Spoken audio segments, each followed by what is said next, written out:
Le deuxième officier, David Blair, 37 ans, était tout heureux d'avoir été choisi pour ce poste.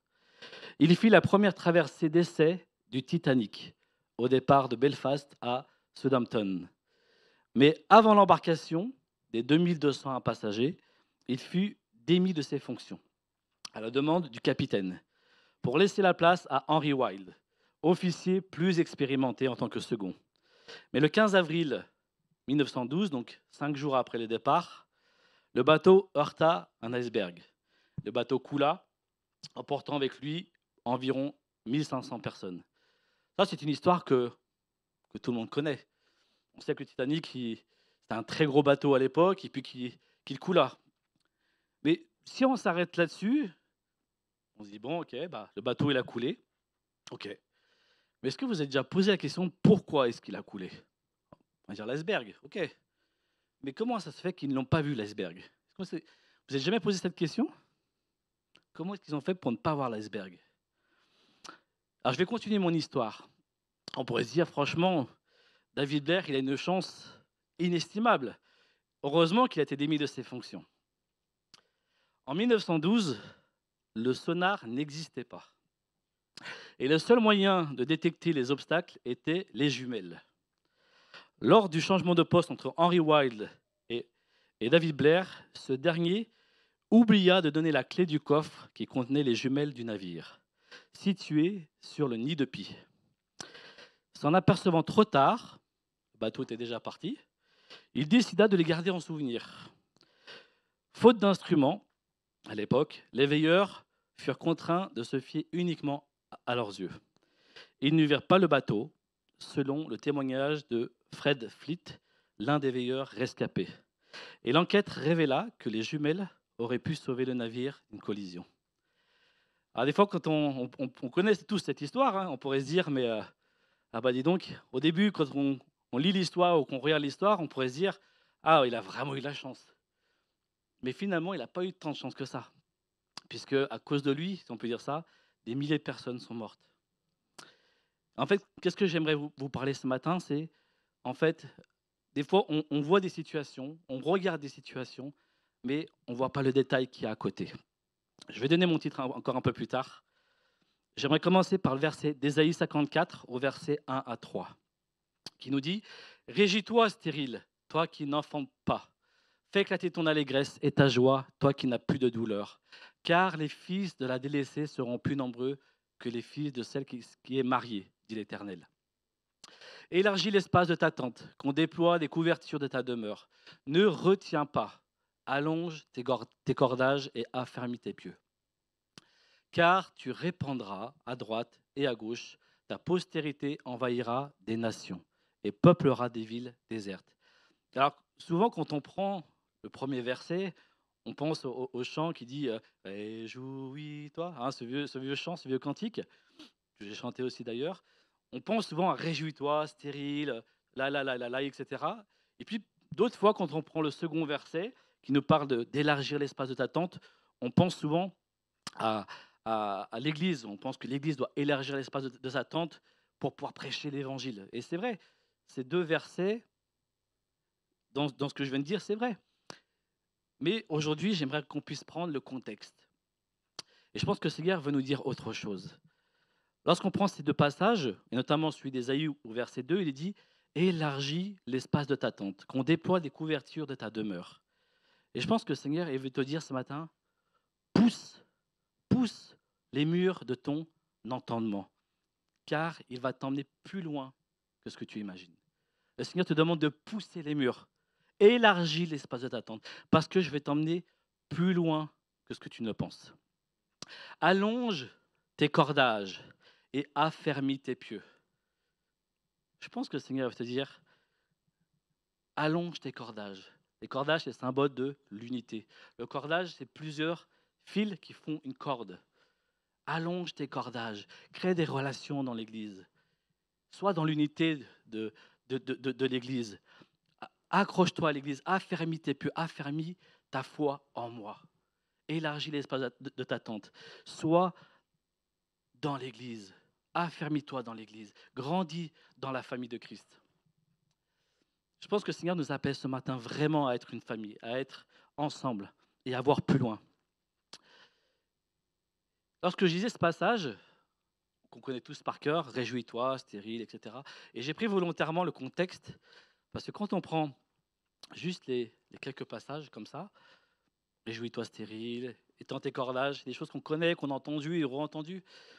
Mais au verset 3, il est dit, car tu répandras à ta droite et à gauche, ta postérité envahira des nations et peuplera des villes désertes. Et on pourrait se dire, ce matin, quand on voit ça, mais attends Seigneur, attends. Tu es en train de dire à une personne stérile, réjouis-toi, réjouis-toi.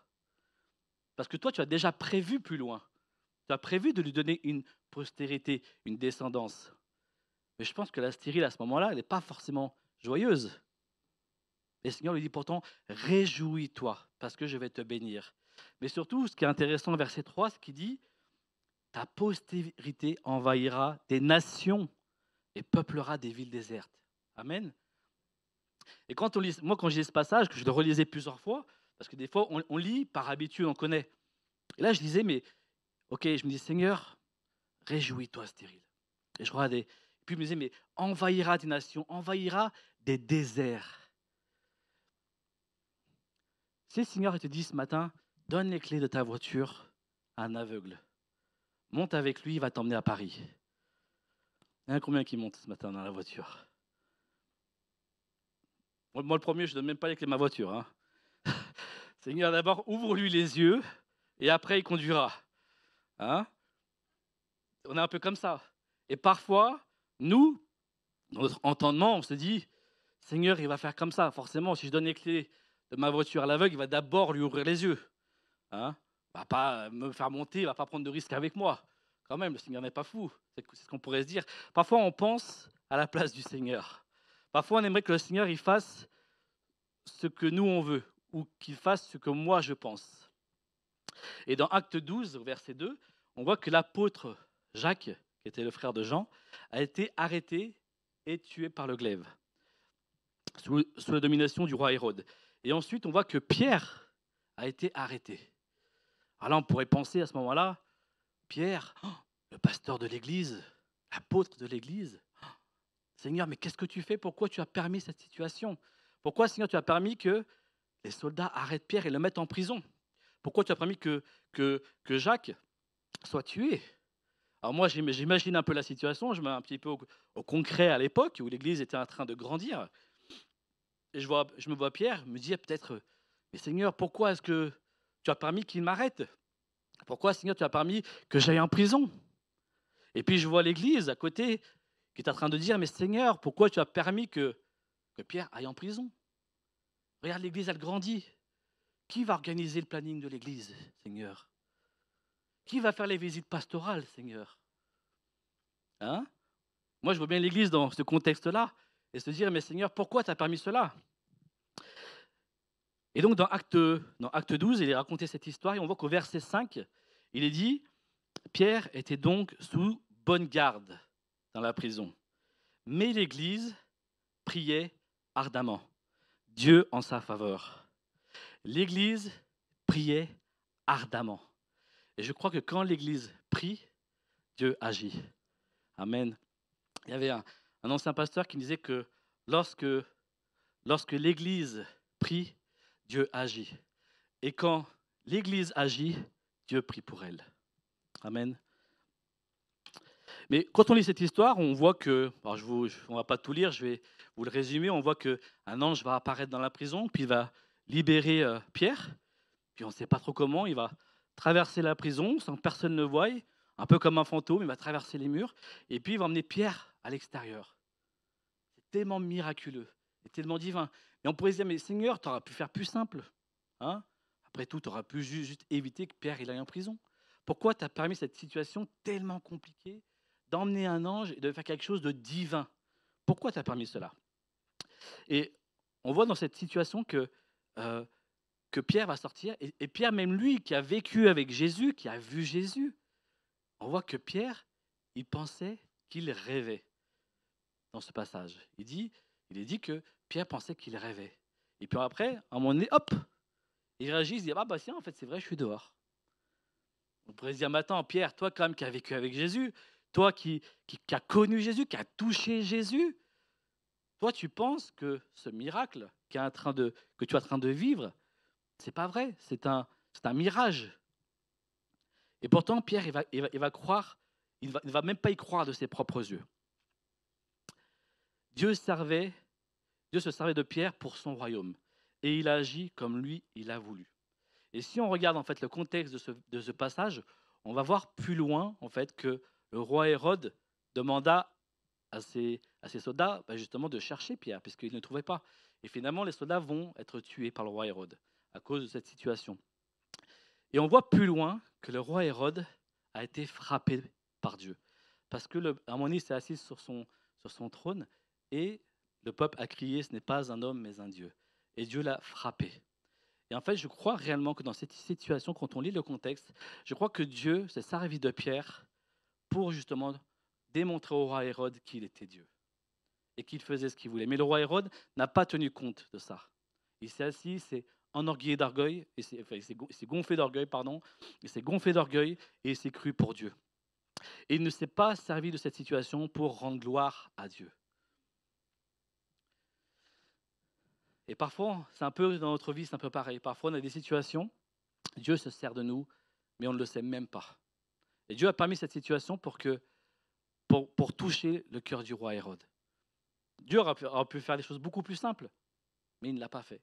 Il a permis cette situation, il a permis que Pierre aille en prison, il a permis d'envoyer un ange, il a permis de délivrer Pierre dans cette situation-là, dans ce contexte-là, pour démontrer au roi Hérode qu'il était Dieu et que c'était lui qui maîtrisait toutes choses. Mais le plus étonnant, on va le voir après au verset 12 à 16, où il est dit, après avoir réfléchi, donc Pierre était dehors, d'accord? Il se posait encore la question, mais qu'est-ce qui se passe? Après avoir réfléchi, il se dirigea vers la maison de Marie, mère de Jean, surnommé Marc, où beaucoup de personnes étaient réunies et priaient. Il frappa au battant de la porte. Une jeune servante, appelée Rhode, s'approcha et demanda « Qui est là ?» Elle reconnut la voix de Pierre. Et dans sa joie, au lieu d'ouvrir, elle se précipita pour l'annoncer. « C'est Pierre, il est là devant la porte. »« Mais tu es folle, lui dirent-ils. » Mais il n'en démordait pas. « Alors c'est son ange, dirent-ils. » Pendant ce temps, Pierre était toujours derrière la porte, hein. Il toquait lui. Pendant ce temps, Pierre continuait à frapper. Ils ouvrirent, le virent et en restèrent tout étonnés. Ils lui dirent « Tu es folle. » On voit dans le passage précédent que l'Église priait ardemment. Est-ce que des fois on n'est pas un peu comme ça? On prie pour quelque chose, Dieu le fait, mais on ne le croit pas. Et ils lui dirent « Tu es folle. » Et c'est marqué « Mais elle n'en démordait pas. » Alors c'est son ange, dirent-ils. L'Église est en train de prier ardemment pour que Dieu agisse. Dieu agit et ils n'en croyaient pas leurs yeux. Ils n'ont pas cru au départ la servante qui est venue. Ils n'ont pas cru Rhode. Et je pense que parfois, on est assis un petit peu comme ça. Parfois, on prie pour des choses, on croit dans nos cœurs que Dieu va le faire, mais on n'est pas sûr qu'il va vraiment le faire. Hein, mais on prie en tant que bon chrétien. Et là, Dieu l'a fait. Et la parole nous dit dans Hébreux 11, verset 1, que la foi est une ferme assurance des choses que l'on espère, la démonstration de celles qu'on ne voit pas. Quand on prie, Dieu agit. Amen. Et parfois, on pense que Dieu va le faire maintenant, de cette façon-là, avec cette personne-là, comme ça. Mais Dieu, il fait les choses comme lui veut. Et ce matin, le titre du coup de mon message, j'y viens. J'aimerais t'inviter à mettre les lunettes de Dieu ce matin. Mets les lunettes de Jésus dans ta vie. Mets les lunettes de ton Dieu. Amen. Non, je te les offrirai si tu veux. Tu pourras les emmener en Afrique avec David. Je crois sincèrement, peu importe ton histoire, peu importe d'où tu viens, peu importe la situation, je crois que Dieu n'a pas fini encore avec toi. Je crois que Dieu n'a pas fini avec toi. Peu importe que tu sois jeune, peu importe que tu sois trop jeune, peu importe que tu aies 80 ans ou plus, moi je pense que Dieu n'a pas fini avec toi. Et c'est vrai que des fois, Manu en parle du grand-père de Priscille, papa Bourka, mais si je ne me trompe pas, qui est de mémoire est parti en Afrique. Il était déjà à la retraite, il avait plus de 60, il avait 65 ans, je crois, 60 ans quand il est parti en Centrafrique. Voilà. Mais il est parti, même à 65 ans, il est pas resté sur ses lauriers, il n'est pas resté à se dire bon maintenant je suis à la retraite, je vais aller à Marseille bronzer et puis en éventail. Dieu s'est encore servi de lui. Et je crois que peu importe ton histoire, Dieu n'a pas fini encore avec toi. Et Dieu va se servir de toi. Peu importe la situation que tu vis, peu importe les détails que tu as dans ta vie qui te bloquent, je pense que Dieu va te débloquer les situations. Et on va lire on va pas tout lire, mais on va prendre le passage de 1 Samuel 9, et je reprendrai quelques versets, on regardera ensemble. Dans 1 Samuel 9, il s'agit d'une histoire. Donc ça commence au départ avec un homme qui s'appelle Kish, pas Lorraine, attention, d'accord. Il s'appelle Kish, c'était le papa de Saül. Et on voit que cet homme avait perdu ses ânesses dans ce passage. Et il va s'en inquiéter. On pourrait dire c'est normal, à l'époque, les ânesses c'était un petit peu euh, le moyen de transport, le moyen aussi parfois même de communication, le moyen aussi pour les commerces de pouvoir porter des charges. Et il s'en inquiète. Un peu comme nous, si aujourd'hui on parlait de notre voiture. Pour le travail, ce serait compliqué. Pour les enfants, ça serait compliqué. Là, c'est un peu la même situation. Il s'inquiète d'avoir perdu ses ânesses. Et il va en parler à Saül de cette crainte. Et Saül va prendre avec lui un serviteur et ils vont partir ensemble à la recherche de ses ânesses. Et pendant 3 jours, ils vont chercher, fouiller, tourner, mais ils n'ont pas trouvé. Alors Saül va commencer à dire, bon écoute, laisse tomber, on va rentrer. Il s'est dit, de toute façon, mon père, quand il va nous voir là, il va commencer à s'inquiéter qu'on ne rentre pas. Donc quand il me verra, il sera dans la joie. On va rentrer. Mais le serviteur intelligent va lui dire, attends, là-bas, dans ce village, il y a un prophète. Allons le voir. On va lui demander ce que le prophète nous dira. Et puis, quand ils arrivent dans ce village, ils rencontrent un homme et il lui demande plutôt, sais-tu où loge le prophète? Et l'homme à qui ils ont demandé, c'était le prophète. C'était Samuel. Samuel, il a dit, c'est moi le prophète. Et là, on va voir que Saül a posé juste une question. Il a juste demandé, sais-tu où loge le prophète? Il cherchait juste le prophète pour lui poser sa question. Il n'a pas encore posé la question. Et là, le prophète va commencer à lui dire, écoute, tu vas venir avec moi, tu vas manger chez moi, tu vas loger chez moi, etc. Il y a toute une série de versets où Samuel parle. Et puis à la fin de ce passage, il dit, au verset 20, « Quant aux ânesses disparues depuis 3 jours, ne t'en inquiète plus. On les a retrouvées. » Saül n'a même pas posé la question, le prophète savait déjà. Dieu lui avait déjà parlé. Et je pense que parfois on a des questions. On a des questions à Dieu, c'est vrai, on a le droit d'avoir des questions, de poser des questions à Dieu. On peut se poser des questions. Mais Dieu, Jésus, a déjà la réponse. Lui, il connaît déjà les choses. Il sait déjà qu'est-ce qu'il a prévu, il connaît déjà ton histoire. Il sait déjà comment il va se servir de toi.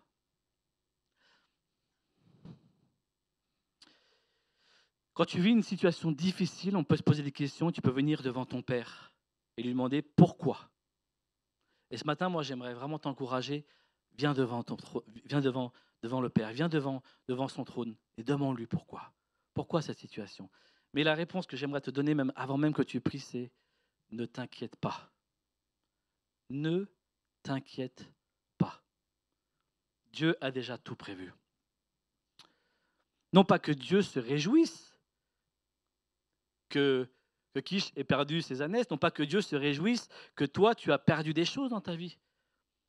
Tu as peut-être perdu quelqu'un qui pour toi était essentiel à ta vie, peut-être un homme, peut-être une femme, peut-être un enfant, peut-être des parents, peut-être un ami très précieux, peut-être autre chose, quelque chose qui était important pour toi. Dieu ne se réjouit pas de cette situation. Mais à travers ça, le Seigneur, il permet, comme Saül, de te donner un nouveau départ pour d'autres, pour que tu rentres dans une nouvelle destinée. Et c'est même dur, peut-être ce que je vais te dire, mais rappelle-toi du premier passage, premier verset. Réjouis-toi. Réjouis-toi parce que Dieu va se servir de toi. Amen. Dieu va se servir de cette situation par laquelle tu passes, en bien ou même en mal. Des fois, on a des choses mal, mais c'est vrai que des fois, on peut avoir des choses bien. On pourrait se dire, mais pourquoi c'est moi qui ai eu ça? Pourquoi c'est pas lui? Bien Seigneur, peu importe la situation par laquelle tu passes, en bien ou en mal, Dieu va se servir de cette situation pour te bénir, mais aussi pour bénir d'autres. Réjouis-toi, parce que Dieu a déjà prévu quelque chose d'autre pour toi. Amen. Tu ne le sais pas encore, mais il va t'utiliser pour démarrer dans autre chose. Et à ce moment-là, Saül, il ne le sait pas encore. Saül, lui, imaginez un peu le contexte. Il est chez lui, je ne sais pas, il joue aux jeux vidéo peut-être, il est en train de jouer à la PlayStation, et puis son père il dit, écoute, j'ai perdu mes ânes. Puis lui, il prend la mobilette, il va chercher les ânes, Saül, à ce moment-là. Il ne sait pas encore qu'est-ce qui va se passer. Il ne sait pas encore qu'il va devenir roi d'Israël à ce moment-là. Et au verset 14, ça fait un peu comme dans les films, vous savez, 24 heures avant, 3 jours avant, 1 an avant. Et on voit dans ce passage, au verset 14, que 24 heures avant, Dieu avait déjà tout prévu. Il est dit dans 1 Samuel, donc, au verset 14, ils continuèrent leur route. Au moment où ils entrèrent dans la ville, Samuel, qui en sortait pour se rendre au lieu sacré, arriva près d'eux. Au verset 15, il est dit, « Or, le jour précédent, le Seigneur avait averti Samuel de cette rencontre en disant, « Demain à la même heure, je te ferai rencontrer un homme de la tribu de Benjamin. Tu le consacreras comme chef de mon peuple Israël pour qu'il le délivre du pouvoir des Philistins. En effet, mon peuple m'a appelé au secours et j'ai vu dans quelle situation il se trouve. » Saül, il n'avait rien demandé, lui. Rien du tout. Lui, il était tranquille chez son père. Il attendait que l'héritage arrive. Il n'avait rien demandé. Mais Dieu l'avait prédestiné pour un nouveau départ, pour sauver le peuple. Et Saül, alors malheureusement, on va connaître l'histoire de Saül qui va malheureusement mal finir, mais on voit que le début de Saül, c'est du divin. C'est vraiment du divin ce qu'il a vécu, Saül. Il a vécu quelque chose de divin. Et la parole, elle nous dit aussi, elle nous encourage, il y a beaucoup d'appelés, mais peu d'élus. Et parfois, on peut être appelé, mais on peut mal finir. Et c'est pour ça qu'il faut avoir les garde-fous et faire attention. Mais on voit que Saül, ce qu'il a vécu au début, c'était vraiment miraculeux, c'était du divin. Et j'ai envie de te dire, garde courage, Dieu ne te délaisse pas. Et il va t'emmener vers autre chose de plus grand. Il va t'emmener au-delà de ce que tu peux penser. Peu importe la situation où tu vis, peu importe même des fois on vit même aucune situation, mais on a l'impression de ne pas avancer. Même avec Dieu, on a l'impression d'être bloqué, on a l'impression qu'il n'y a rien qui avance. On a l'impression de ne pas voir qu'est-ce qui va se passer après. Mais j'ai envie de te dire, garde courage. Dieu ne t'a pas oublié. Et je t'encourage, vous savez, les sportifs, et parmi nous, il y a des grands sportifs qui courent beaucoup. Euh, Souvent, on dit on va chercher le second souffle. Des fois, on est dans la course, on commence à être fatigué, on n'a qu'une envie, c'est d'arrêter. Dire, bon, allez, c'est bon, je suis fatigué. Non. Et en fait, on continue, on va chercher ce second souffle qui va nous maintenir dans l'effort. Parce que notre corps va stabiliser. Ben, c'est un peu pareil avec Dieu. Parfois, on est dans la course, on est fatigué, et Dieu nous dit, mais va chercher ce second souffle. Je vais t'aider, je vais te pousser à aller chercher ce second souffle. Vois au-delà. Et parfois, on est un peu comme ça, on est un peu avec la feuille devant nos yeux, et puis en fait, on voit notre problème. Et on ne voit pas qu'est-ce qu'il y a derrière le problème, ou qui est derrière le problème. D'accord? Tu vas être étonné de ce que Dieu va faire avec toi. Moi, je le crois vraiment sincèrement. Quand je préparais ce message, là-bas, je ne devais pas parler de ça, mais quand je l'ai préparé, j'avais vraiment dans mon cœur l'encouragement. Dieu, ce matin, veut t'encourager. Dieu, ce matin, veut t'encourager. Il veut lever des hommes et des femmes. Il veut t'encourager ce matin. Peu importe ce que tu vis, peu importe si tu as l'impression d'être bloqué, Dieu veut t'encourager. Dieu ne veut pas que tu regardes à la situation, mais il veut que tu regardes aux détails qui est à côté. Parfois, je ne sais pas vous, moi, des fois, je regarde un peu des TikTok ou d'autres choses, etc. Puis des fois, il y a des choses qui sont rigolotes. On voit des films, des films très connus. Et puis, il y a des personnes qui vont parler des détails que personne n'a vus. Des détails, une montre, par exemple, dans des films, vous savez, au Moyen-Âge, ou par exemple, une personne dans une scène avec des gens à côté, et puis la scène d'après, il n'y a plus personne à côté d'elle. Des choses comme ça. J'aime beaucoup ça. Et, et c'est un peu pareil, les détails. Dieu, il regarde ce qui est à côté, il regarde les détails. Et Dieu, il va te dire ce matin, regarde pas ta situation, mais regarde ce que je vais faire. Regarde là où je vais t'emmener. Et on voit que l'apôtre Paul nous dira dans Galates 5, au verset 7. Vous courriez, alors moi dans mon passage, c'est vous courriez si bien. Vous courriez bien. Qui vous a arrêté pour vous empêcher d'obéir à la vérité? Est-ce que je peux le relire? Vous courriez si bien. Qui vous a détourné de l'obéissance de la vérité? Vous vous souvenez tout à l'heure, quand j'ai commencé, ce n'était pas prévu, mais quand j'ai lu le premier verset, il est dit que celui qui m'aime m'obéit. Et je pense que la base de l'obéissance, avant même l'obéissance, c'est l'amour. L'amour à Dieu. Où est ton amour à Jésus? Alors, ce matin, Michel Gadras, elle est pas là. Elle doit être malade. Mais vous pourrez lui demander. J'ai un petit témoignage. Vous savez, certains le savent, d'autres ne le savent pas, mais Michel, comment on peut dire, ma monitrice quand j'étais plus jeune. Et d'ailleurs, j'étais son préféré. Vous pourrez lui demander. Elle vous le dira, j'en suis sûr. Hein, Daniel, tu me confirmes? Voilà, il confirme. J'étais son préféré. Après, c'est normal. Je suis tellement gentil. Mais vous savez, ce qu'elle a fait pendant des années, en tant que monitrice, on pourrait se dire c'est pas grand-chose. Mais vous savez, elle a eu très souvent des paroles de sagesse, des paroles où elle a visé juste dans ce qu'elle disait. Et aujourd'hui, mon cœur remercie tous ces moniteurs, toutes ces monitrices que j'ai eues dans mon parcours. Et moi, aujourd'hui, j'aimerais vraiment vous encourager aussi, vous qui êtes moniteur, monitrice, ou ceux qui ne le sont pas, ou qui ont ce cœur-là, ou qui ont envie de venir, de se lever pour ça. Mais vous savez, peu importe ce que tu fais, même si tu es à la porte, peu importe là où Dieu t'a placé, sache que ce que tu fais, Dieu va se servir de toi. Dieu s'est servi de cette femme pour m'aider à grandir en Dieu. Quand j'étais dans l'église, que j'avais des moments difficiles, plusieurs fois elle est venue me voir et elle a parlé avec moi. Et j'aimerais vraiment vous encourager. Peu importe ce que tu fais, même si tu penses, oh mais c'est juste un enfant, ça va passer. Les mots qu'elle a pu dire pendant des années, ça a touché mon cœur. Et ça m'a permis aussi de me faire grandir dans certains domaines, dans la fidélité, dans la prière, d'en faire confiance au Seigneur. Parce que ces mots ont eu un impact dans ma vie.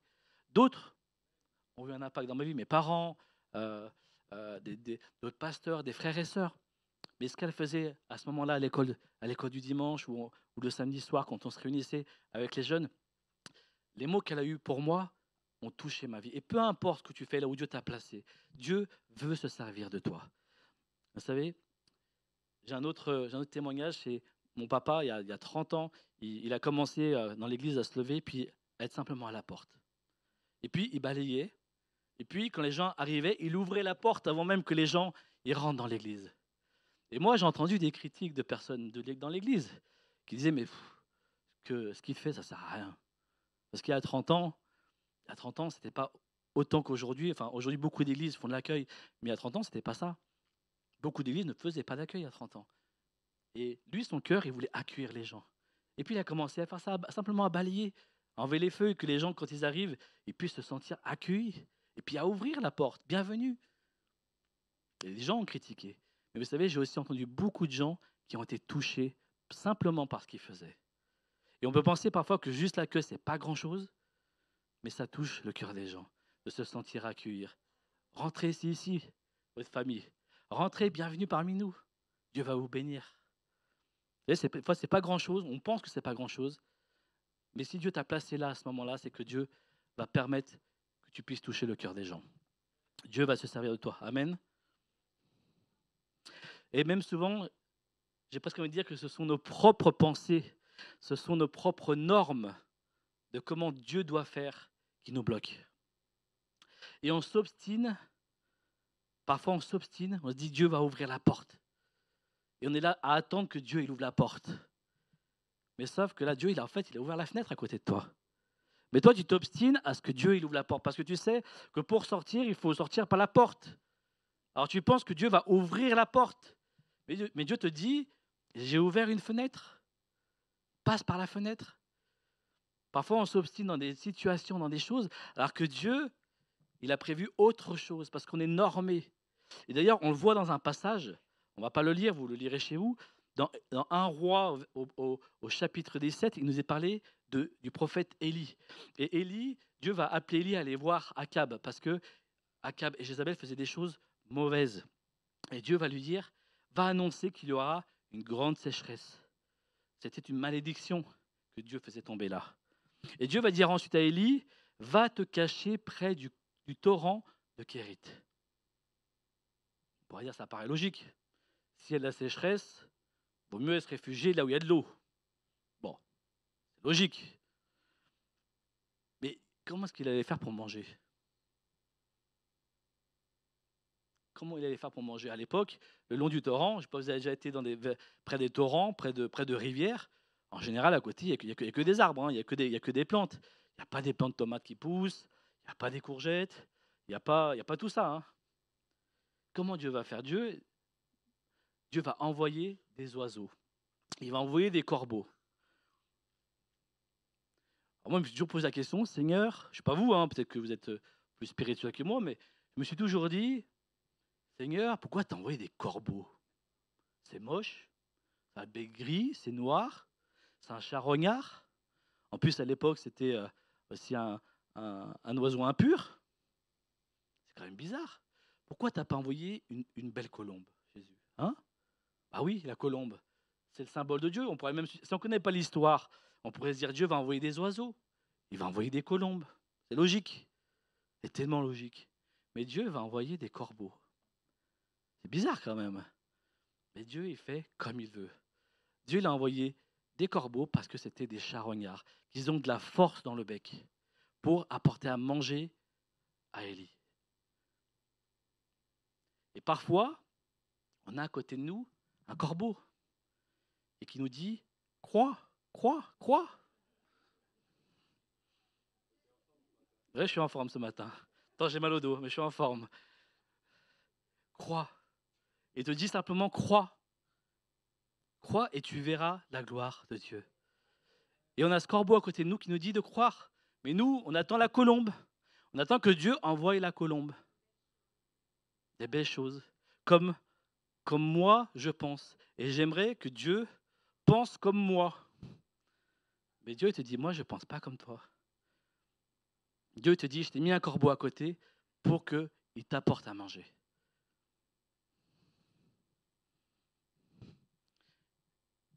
Et je viens de te dire ce matin, attention, Dieu va t'envoyer des corbeaux. Il va t'envoyer tes corbeaux pour te sortir de la situation. Il va t'envoyer des corbeaux de la façon dont tu ne crois même pas. Peut-être un voisin, une voisine à qui tu t'es embrouillé, qui peut-être va t'aider dans cette situation. On ne sait pas. Peu importe. Peu importe. Le Seigneur le fait comme lui, il veut. Amen. Et on doit apprendre aussi nous-mêmes, à être dénormés, si je peux dire ça. À devenir, ok, je sors de ma norme. Je sors de ce que je sais ou de ce que je crois que Dieu fait. Parce que Dieu fait comme ça d'habitude. Oui, mais là, dans cette situation-là, Dieu veut t'utiliser ou veut le faire autrement. Amen.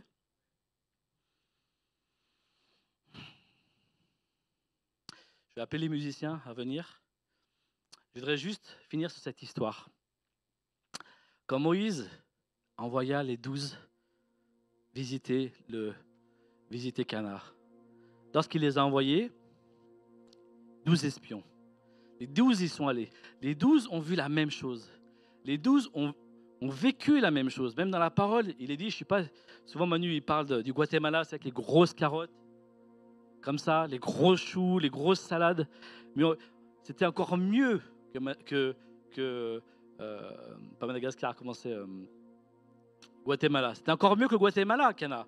Parce qu'il est dit que ils ont coupé et avec une seule grappe de raisin, ils étaient 2 pour la porter. Une seule grappe de raisin. 2. Alors je pense qu'à 2, elle devrait vraiment être très grosse, cette grappe de raisin. Et pourtant, on voit qu'ils reviennent, les 12 reviennent. Et les 12 disent, oh, c'est vraiment un pays où coule le lait et le miel. Ils commencent comme ça. Ils disent, ah Moïse, franchement, tu nous as choisi un lieu super. C'est vraiment un lieu où coule le lait et le miel. Ah ouais, c'est super, hein. Mais ils sont trop forts pour nous. Il y a des forteresses, il y a des géants. Ils sont trop puissants. Laisse tomber. On va rester dans le désert. Hein, on va rester dans le désert. C'est mieux le désert. Mais il y a un homme, même 2 hommes, Josué et Caleb, qui ont dit, montons, emparons-nous du pays. Nous y serons vainqueurs. Parce qu'ils ne se sont pas arrêtés à ce qu'ils ont vu, ils ne se sont pas arrêtés à la feuille qui était devant, ils ne sont pas arrêtés au problème. Ils ont regardé ce qui était derrière. Ils ont vu déjà la solution. Ils ont dit, montons, emparons-nous du pays. Nous y serons vainqueurs. Regarde pas ton problème. Dieu va te guérir. Ne regarde pas ta situation financière. Dieu a prévu de te libérer de ça. Ne regarde pas là où tu en es aujourd'hui. Ne regarde pas les problèmes que tu as avec ton enfant aujourd'hui. Dieu va bénir ta famille. Moi et ma maison, nous servirons l'Éternel. Le Seigneur a déjà prévu dans ton problème. Le Seigneur a déjà vu au loin. Et le Seigneur te dit, je n'ai pas fini encore avec toi. Je n'ai pas fini avec ton fils. Je n'ai pas fini avec ta fille. Je n'ai pas fini avec ta belle-mère. Le Seigneur, il a vu au-delà du problème. Les 10 espions qui s'étaient positionnés en disant, ah c'est beau, mais on ne va pas y aller. Les 10 espions, ces 10 espions-là sont morts dans le désert. Mais Josué et Caleb, eux qui ont vu au-delà du problème, ils sont rentrés. Parce que dans leur cœur, il y avait déjà cette victoire en eux. Ils avaient déjà vu au-delà du problème. Et vous savez, moi je rêve, là je vous mon cœur, mais je rêve tellement de voir une église qui impacte notre ville, notre pays. Quand je dis impacter, c'est pas juste là, on est entre nous, entre les 4 murs. Mais moi j'aimerais tellement, on parle de partir d'ici, de trouver une salle plus grande. Et moi j'aimerais tellement qu'on trouve une salle et puis que le maire vienne nous dire, mais pourquoi vous partez? Vous êtes tellement une bénédiction pour nous dans cette ville. Restez s'il vous plaît. Moi, je rêve de voir les gens se lever, avoir la vision, même dans ce pays, dans cette ville. Manu parlait de Rizak Ivan qui a monté une école, mais moi, je rêve de voir une école chrétienne dans la région. De voir des hommes et des femmes qui vont dire, peu importe le problème, peu importe si même financièrement c'est compliqué. Moi, je veux que les enfants de ce pays, de cette ville, les enfants de l'Église puissent avoir une éducation chrétienne, une éducation en Dieu. Que le matin, on puisse prier avant de commencer l'école. Je rêve de voir des entrepreneurs dans notre église aussi, même en France, qui puissent se lever, embaucher des chrétiens et même des non-chrétiens et commencer le matin à prier. On va commencer par bénir notre entreprise et on va prier ensemble. Moi, je rêve de voir ça dans notre pays. Moi, je rêve de voir des gens se lever. Vous savez, parfois j'ai demandé pardon au Seigneur parce que dans mon lotissement, il n'y a que des... désolé pour certains, mais il y a beaucoup de personnes âgées dans mon lotissement. On est les plus jeunes. Je dis personnes âgées, c'est des personnes retraitées. Hein. Et on est les plus jeunes. Et puis quand j'ai croisé le président de la copropriété, on discutait et puis il m'a dit ah vous savez, depuis que vous êtes arrivé, les choses ont changé. Pourtant j'ai rien fait. Hein. Mais il me dit avant c'était des locataires, ils n'étaient pas très bien. Mais vous êtes bien. Il me dit, puis du coup, on aimerait faire des choses dans le lotissement qu'on ne faisait pas avant. On aimerait faire la galette des rois. Et puis, boire l'apéro ensemble dans la fête des voisins. Puis en fait, dans ma tête, je me suis dit, encore. Déjà la famille, la belle famille, la galette des rois, les copains, l'église. Maintenant, les voisins, ils veulent manger la galette, ils veulent tout en manger, les gens. Et puis les samedis, les dimanches. Je me suis dit, non. Franchement, ma réaction, ça a été un non. Et quand je suis parti, le Seigneur m'a repris. Il m'a dit, mais je te donne l'opportunité de pouvoir être un témoin. Et je dis, pardon, Seigneur. Et je me souviens, je suis monté dans la voiture, j'ai dit à ma femme, je me dis, les voisins, ils voulaient encore faire la galette et tout. Oh non. Et après, j'ai dit, pardon, Seigneur. Pardon, Seigneur. Parce que je veux voir mon lotissement être sauvé. Je veux voir ces personnes être sauvées. Et ce matin, j'aimerais t'encourager à mettre les lunettes de Jésus, à voir autrement. Le Seigneur, je pense qu'il veut vraiment te parler ce matin. Mets les lunettes de Jésus dans ta vie. Le Seigneur t'encourage ce matin et dit, vois au-delà de la situation, vois au-delà du problème, vois au-delà. Vois au-delà. J'ai prévu des choses pour toi. Je n'ai pas fini avec toi. Tu n'es pas en arrêt. Tu n'es pas stoppé. Je vais te redémarrer. Et le Seigneur te dit, je vais t'emmener plus loin ce matin avec toi. Le Seigneur va se servir de toi comme un outil. Amen.